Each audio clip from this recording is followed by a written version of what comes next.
This is Aaron Levine, LG Insurance Agency, hanging out with my friend Chris Mulvaney. We are not at the Butcher Block right now, but we will be soon.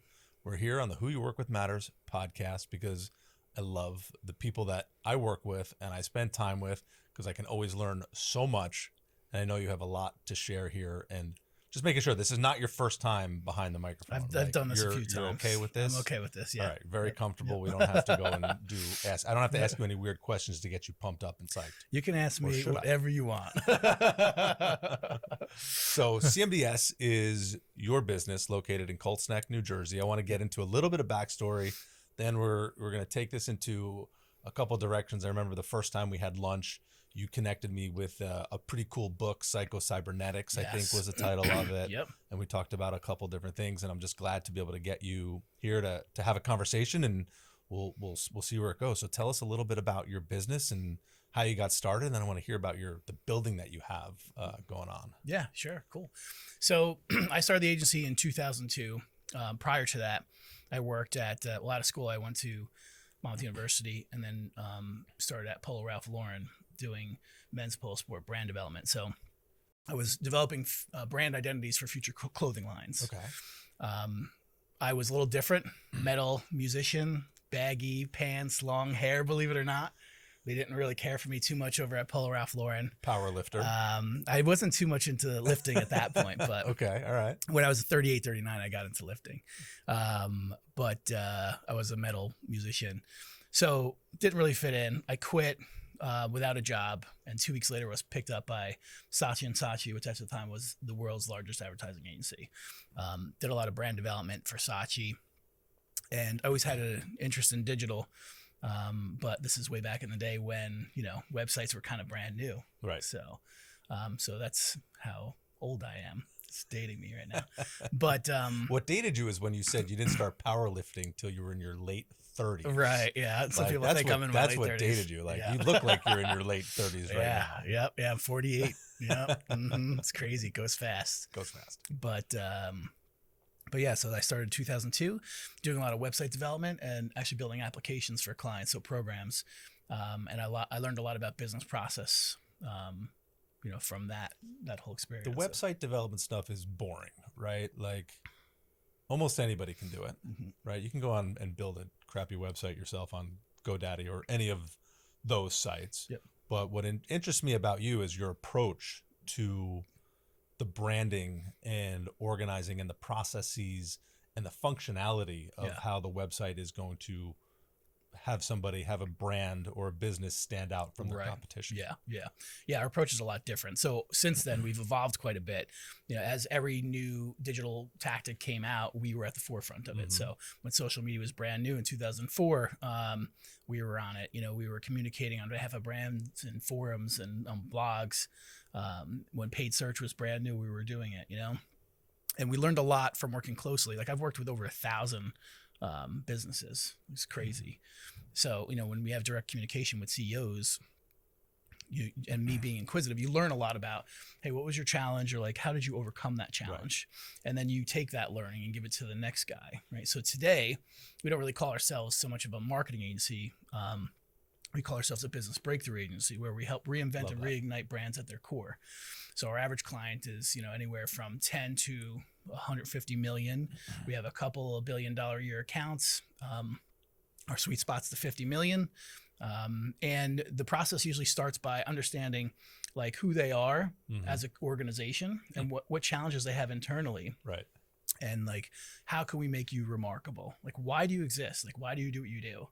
And people can't answer that question. It's one of the most difficult questions to answer for any entrepreneur or business owner, even for individuals, right? That question of why is the most challenging, right? What's your why? What's your why? I've got an easy answer to that. My family. Yeah. Right. Yeah. That's the easy out. That is. It's truth, right? There's a lot of truth in that. Yeah. But that's also an easy out that if you ask 90% of people are going to say my why is my family. Right. Right. Yeah. Yep. It's part of it. There's definitely can be more. And I can't give you a solid answer for why. I'm one of those sheltered, afraid people that don't have those answers. We could take you through that exercise and help you figure that out, Because it's the second time this week I've been offered that exercise, by the way.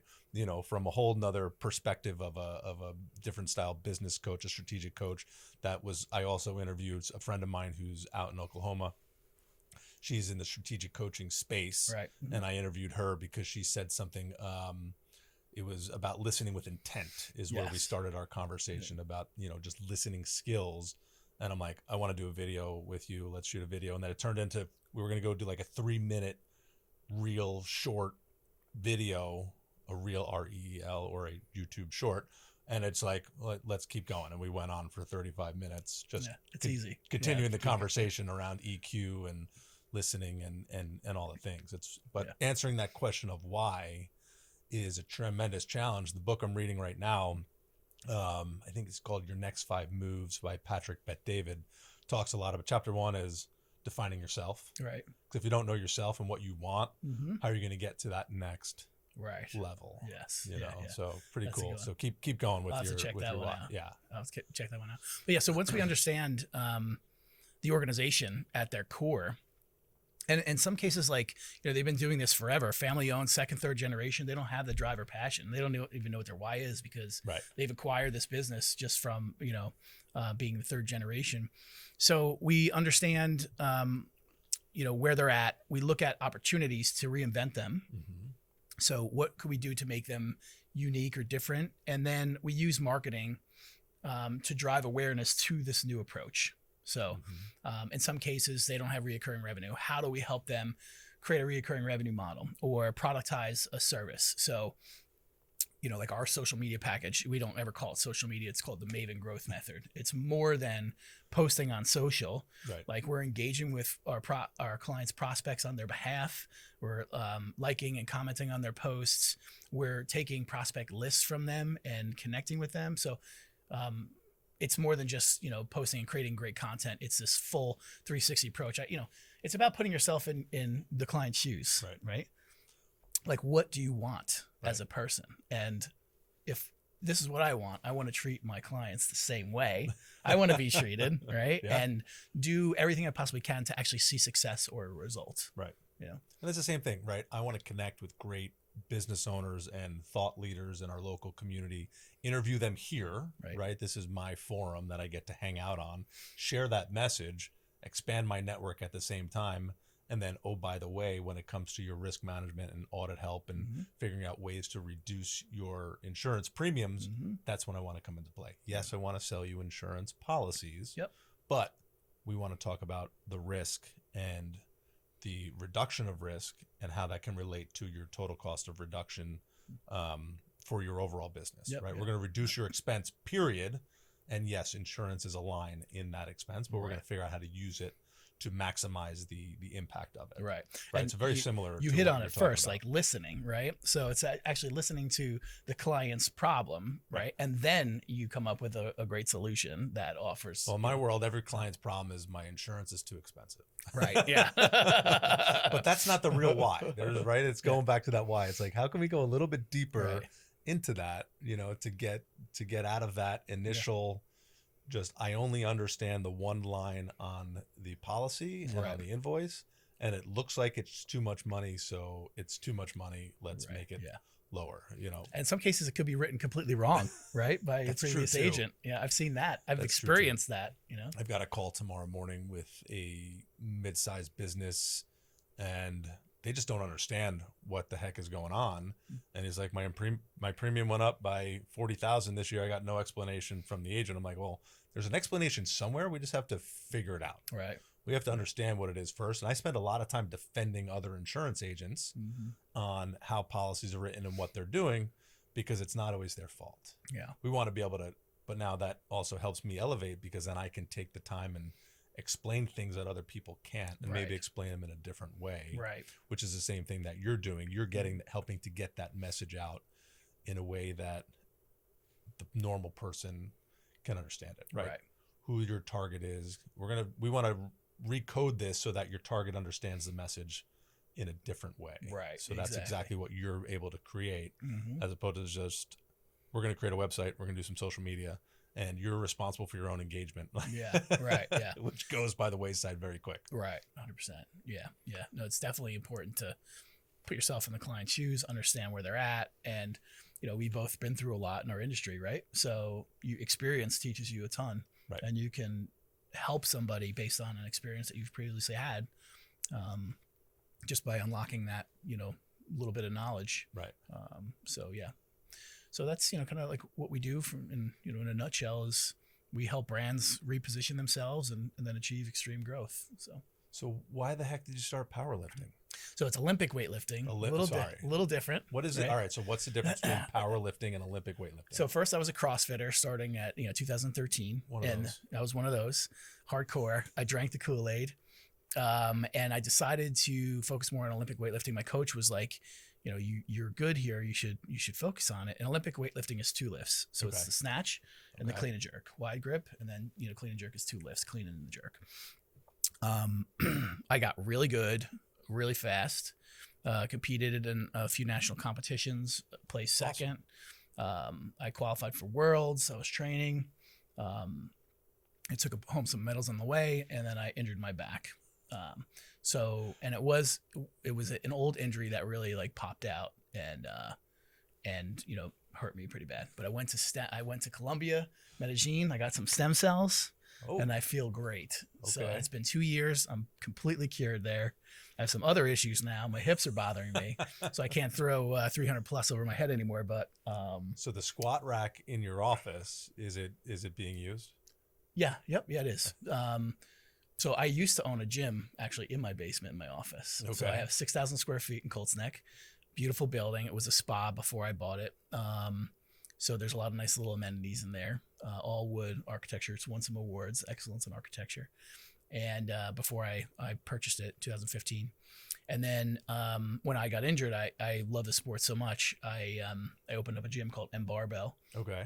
And that went for about 2 years, and then COVID happened. And it went from me, Olympic weightlifting is a tremendously popular sport. I had 24 athletes that would come at any time. Right. And about, a few of them were national athletes. So you're required to give them a certain amount of attention. So I could either run my multi-million-dollar advertising marketing agency or focus on helping weightlifters, for $50 a month per weightlifter. So, can't do both. Yeah. And so I decided to, sunset that. But, I'm living through my son right now. He's an Olympic weightlifter. He's first state champ, first place, second place national champ. Okay. He's 14 years old. So I'm teaching him and having tons of fun. Not really a high school sport. It's not really a high school sport, no. But he's also I've never been that much of a team sport guy, and he's the same way, I just want to do my thing, and he's that way. So.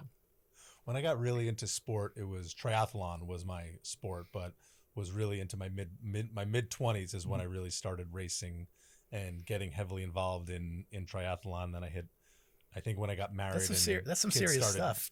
Kids started coming along that my 20-hour-a-week training of, being on the bike and swimming every day and running just went downhill, and my weight went uphill, and all the things. Like I don't have, those hours are not available to me. I know, because I don't do 3 a.m.s. Right. Yes, yeah, me too. Not happening. Wake up at 3 a.m. accidentally sometimes, but I'm not getting up and training at that hour. So Olympic weightlifting, maybe I could fit that hour a day into my schedule, but then again, my back, my hips, my feet, everything will just crumble at this point. I'd rather go skiing once in a while and handle that. Yeah. So anyway, back on track. When we first met for lunch, you recommended a really good book to me, Psycho-Cybernetics. Yes. Yeah. Super enjoyable. Mm-hmm. It's over a year ago now since I read it, but that was definitely something that I enjoyed. Have you read anything recently that you've been excited about to share, or you've taken a break from reading a little bit? It's interesting. I did take a break from reading after taking this one course by the Flow Research Collective. I was overwhelmed with everything I had going on, and they recommended quiet time in the car, where I'd always be listening to an audiobook, making phone calls, checking emails, and it was like way too much. So I kind of stopped that. However, I recently bought the year subscription to Masterclass, and I've been banging through episodes. And there's a few that, like every once in a while you're like, oh wow, that's a good one. That's a nice one. Like I'm really focusing on leadership now. Okay. I have a COO, so I'm trying to train him. Like 2025 is going to be a year where I'm really focused on my team, training them more so than I ever have. We have a lot of processes in place and things run smooth for us, but leadership is something like I want everybody to feel empowered to make decisions, to hire without having me to be, so there's a concept in the book that I'm reading, your next 5-step moves. I'm drawing whatever it is. It's a word called intrapreneurship. Okay. It's being an intrapreneur is working within an organization to add value to it, right? Yeah. And to be able to take some leadership and ownership of your role in your department and grow internally, right? And not feeling like you're left behind without the ability to continue to grow, right? Mm-hmm. So I love that concept. Yeah. It allows people who are great team players and have great ideas to share their ideas and grow internally. So it's what you're talking about is allowing people that autonomy to grow and build within their departments and continue to help grow the business without having to say, F you, Chris, I'm going to go start my own marketing agency and go do it by myself, which happens quite often when you have closed leadership and closed channels of communication. Somebody says they can go do it better themselves. You did it. I did it. A lot of people do it and go that entrepreneurship route. But this entrepreneurship word is really interesting because if you give people that opportunity to grow internally, it helps everybody. 100%. Yeah. It helps your top line. And it helps their top line as a department head or as a thought leader within the organization that they're not limited in their growth and their abilities because they can grow within and it makes it better for everybody. Yeah. I love fulfillment goes through the roof. Like you just feel satisfied now because you're owning your role. Like when we work with brands, like we also do a lot of business consulting, and it's not just around marketing, right? So one of the things we do and we talk about are employee roadmaps and showing an employee like what their future is going to look like. And we as an organization, like we know these things and we've done them historically, but haven't really been as good, it's shoemaker shoes case with talking to our team individually and showing them the roadmap. So literally today I had my first roadmap meeting in a while where I went through and I showed one of my employees what their next 10 years are going to look like and all the salary increases they're going to get, right? So at least they know where they stand.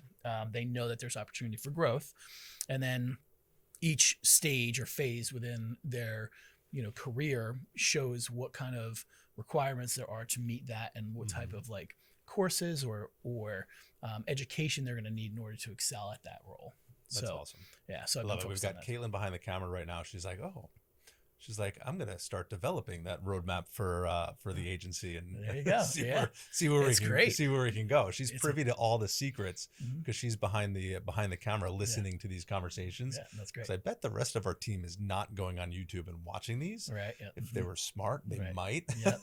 They just play it in the office and make them watch them. Make them watch it. I don't want to make them watch it because I don't want to be around to listen to it because I can't watch myself or listen to myself. Like I cringe every once in a while. I'm like, what was that conversation? I'll go pick up and try to find a soundbite. Right. But I can't do it. I can't watch myself. I get a little of that sometimes. But sometimes I like listening to myself. Wait, what did I say? Because I use a lot of the stuff that I say too, right? Like I'll regurgitate that, in a meeting, reiterate it, just say it like, hey, this is, I've got to find a flag. Like if you say something really got to go to like raise a left hand. So we know that's the golden moment. That's the 60-second snip that we want, right? The clip button, like on Audible, the record clip or save clip on Audible. Right. Yes. You have it. I always, oh my God, that's really good. Save clip, write a quick note to go with it and then go back to listening to the book. Yep. My kids have been big into Audible lately too. Now, my kids love to read, so we do a lot of paper books. But when we're in the car, we wind up reading books in the car instead of listening to music, good, bad, or indifferent. Yep. But even my little one, she's like, let's download another book, Dad, and I want to listen to this. So we search for little books for her to get into, and it helps her reading because she's hearing these words Correct. that she's seeing on paper. Yes. Yeah. It helps her. You know, it's not a substitute, especially for children, for reading. Yep. But to add value to their reading and what they're hearing, that the way they're being stimulated is different. Like for my older one, we've been big into Harry Potter. So, you know, we're on book 4 on Audible. She's seen the movies where she's reading physically, not book 4. We're listening to book 4 and she's reading book 1. So we're like all over the place. Right. But the story is different from when you hear it. Yes, you it read is. it with your eyes and you watch it on the screen. Right. You can put the different sub-stories and the subplots together. It's kind of neat the way, you know, when you talk to them about that, the ability to put those things together. Right. You think about it a little bit differently. Right. Yeah. Instead of just watching the movie and only knowing what the blockbuster puts out there. Right. Yeah. You know, and the movies came a lot later. Yeah, movies came a lot later. I think a Universal trip might be on the books for you next, right? Well, we're going to London, right? So, and Warner Brothers has the Harry Potter studios. It's a little better than Universal, but can't get in. Like even like 2 months ago, 2 months prior to our trip, or even longer than that, I tried to buy tickets to this Harry Potter attraction at Warner Brothers Studios in London. You can't get in, and then I went to all like the tour guides and tour providers. Everybody was like sold out. So I'm like waiting to get a little closer, then I'll start looking again to see if there's been some cancellations. Yep. If it's all been pre-booked. But yeah, that's the one thing they wanted to do. That would have been cool, to go to the actual real Warner Brothers Studios where they filmed 98% of the movies. Right. Yeah, that'd be wild. You know, see the actual Hogwarts. It's kind of cool. Like, yeah. I was never into Harry Potter until my kid got into it. Then it got really it got really cool. My wife used to be in it when the books had first come out years and years ago. Right. But yeah, no, you should ask our friend Stuart if he can get you in there. Oh, good idea. Yeah. He's gonna be at lunch. Yeah, he'll be at lunch. I've been going to that place way too much. Hey, you got a guy? He's gonna have somebody for me. That's a great idea. Yeah. That's fantastic. I don't care what it costs. We'll figure it out. Yeah, exactly. Well, it's gonna cost. That's the one thing. Well, I gotta get him in the hot seat one of these days. But he's always on an airplane. Yes. Yeah. That'll be good. So you said before you were at a conference. You went to something that, said you should spend more quiet time. What was that? Yeah, so one of my friends, he's a chief wellness officer at Edward Jones. Okay. He recommended this course he had recently taken called the Flow Research Collective. Me and him are kind of on the same page with all the books and all the classes and coaching and stuff we get. Flow Research Collective is about eliminating every distraction that you have in life that isn't focusing on achieving the 3 main goals that you want to achieve, right? So imagine, let's say you do your 1, 3, 5 year business goals. You have, maybe 10 or 12 goals on your docket for 2025. You don't touch any of them. You delegate everything that you could possibly delegate, and you only focus on achieving those 3 goals one at a time. Okay. And that's all you do. And the probability of achieving that goal goes through the roof. But it's also about like taking a high performing CEO and allowing them to accomplish a month's worth of work in one day. Okay. So I don't know if you've ever experienced this where you're distraction free. That's why I said I don't know if you ever experienced this, right? You don't have anybody calling you. You're locked in the office and you're just slaying dragons and accomplishing There's a Japanese word for this. I'm just trying to remember what it is, but it's all about being in a flow state. Yes, right? It is. Getting your brain and your mind, getting your whole body, getting into that flow state. Correct. And you can accomplish a lot when you can get into that flow state. 100%. It's almost like a meditative work state, and you're not checking your texts or emails. You're just in the zone, and what happens is you're so deep into what you do, like the time will go fast, and you will accomplish so much in that time. And I liked it because I was just getting anxiety from being overwhelmed with the amount of stuff I was doing on a daily. And I was filling my days constantly with stuff from start to finish. Like wake up, I would be listening to a book while I'm at the gym, go to work, I'm doing phone calls, I'm answering emails, doing whatever I needed to do like throughout the day, achieving goals, hiring, whatever. And then all the way through to bedtime, and I'd be exhausted at the end of the day, So it helped me, little things like turning raise to wake off on your phone, no icons on your computer, right? Like driving without anything on has been a game changer Okay. Really All right. strange. Like no music.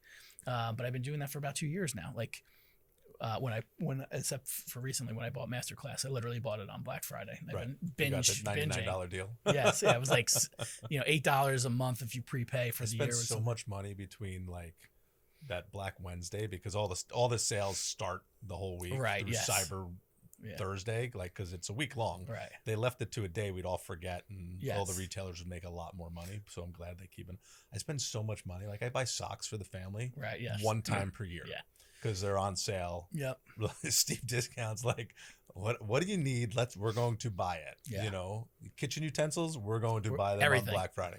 Everything is I spend so much money, but that's my annual purchase period. Right. I buy a lot of shit all year long. Right. Yeah. But certain things, I'm like, I know, like we're gonna buy stuff. Yes. Because I know the deepest discounts are right now, good, better, and different. Like that's just what we do. Yeah. You know, 100%. some of it gets wrapped up, some of it gets used, and you know, I spent more money on myself during that week. That's good. And I build cars, so I bought a shit ton of parts, and I maybe bought like one Christmas gift during that time. So my priorities were definitely not in the right place. But you know what I bought? I bought my wife a present, and this will probably come out post holiday.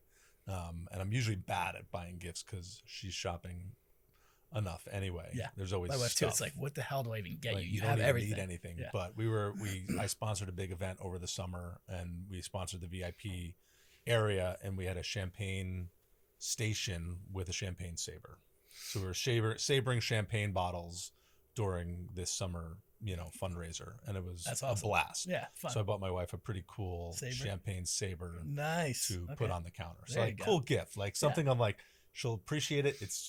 It'll be something that we can use for fun, and she knows what it is. It's Right, not something random. What did you buy this for me for? Like, Right. It makes sense. It's Yeah. something that's just a little bit different, but Right. kind of cool at the same time. No, that's fun. I like that So idea. she'll be able to open that. That'll get the kids to wrap up for her. Nice. Kids are gonna open up like, what's this? Put that away. Now I got yelled at because the kids are playing with a sword. Right. But yeah, so flow state is really an interesting concept. It's great. That's $5,000 I think I've ever spent. But that's the same thing as understanding your why. That's Yeah. another challenging thing to really get to and Yeah. figure out and be willing to get there, because in the beginning, just sit there in silence. Yeah. And you're like, this is weird. Right. What am I doing? Yeah.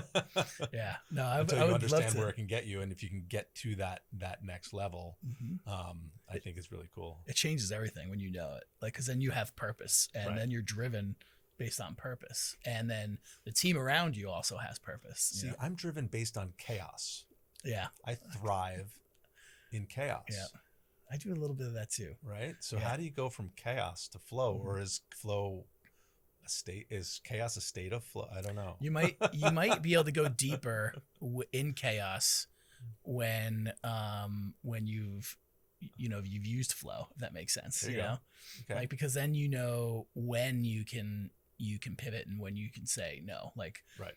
every phone call, email, person walking in my door, I would take at any time, and then the state of flow was like, nope, put it on my calendar. Mhm. Even emails, like, I don't even answer any emails anymore. It's bad. Like, Love that. I actually was going to put an autoresponder on my email saying, if you're trying to get in touch with me, please schedule a call with like somebody in my office. Just because, just sitting here, I probably got, 50 emails, or have been CC'd on them. And I'm not really doing too much client communications these days. Right. Like, I deal with the larger accounts than the ones I'm doing the consulting with. Right. But my team handles all the That's daily. great. As long as you can trust your team to handle all that stuff, and then they can do a better job than you, 100%. then your clients understand that. Yeah, I'm not the organized guy. If you want something done immediately, I am not that guy. Right. I can bark the order, but if you want like innovation and creativity, I'm that guy. So Like, your 2025 goals, you're transitioning a little bit more to your COO, and you're allowing some more coaching opportunities within the office and some additional leadership, and allowing your teams to be a little bit more autonomous. What, if you were writing that down, what does that goal read for you to memorialize it? So say that a different way. So basically, how would I articulate like that goal to myself and like what that means? Yeah. Yeah. So I think like right now my team is pretty autonomous, but they're in their zone right now, right? So I'm big on change and pressure. Like pressure makes diamonds, right? Okay. So being like I had a team that was risk averse. None of those people worked for me this year. I had the biggest turnover I've ever had this year, and most of it was me doing. Okay. Extremely disruptive, but it's been our best year. You know, like we've grown financially. Right. We have processes in place, and what I'm trying to do is get my team to know when they need to hire somebody, and then go and facilitate that and make the hire themselves. Okay. I don't want to be like, how are we doing? Like, where's our resources? Like right now, like I want everybody to feel that and know that, right? So there's a bunch of different, that's an example, but there's a million different levels in all of that, right? Like what's happening in social, how can we innovate and be better, right? What's happening with AI that will allow us to, streamline a process for our client. Right. And have we had dialogue with our client to see where their challenges are at? Right.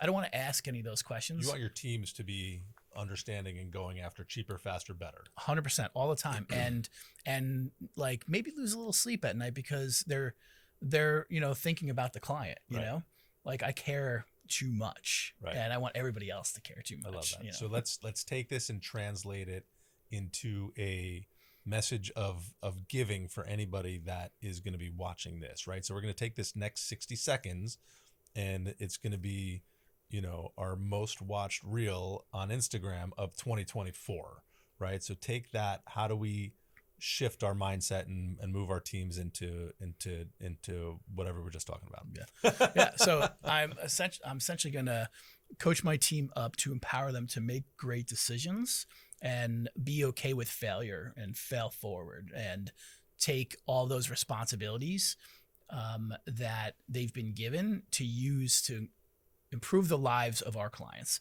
and make their businesses run better. And in return, feel the satisfaction, of doing that because you can actually see it happening, and evolve as a human being and an employee, and take all that and reinvest it in themselves, and just have at the end of the day this sense of accomplishment, and know that they're appreciated because the client is extremely grateful for everything that they've done, right?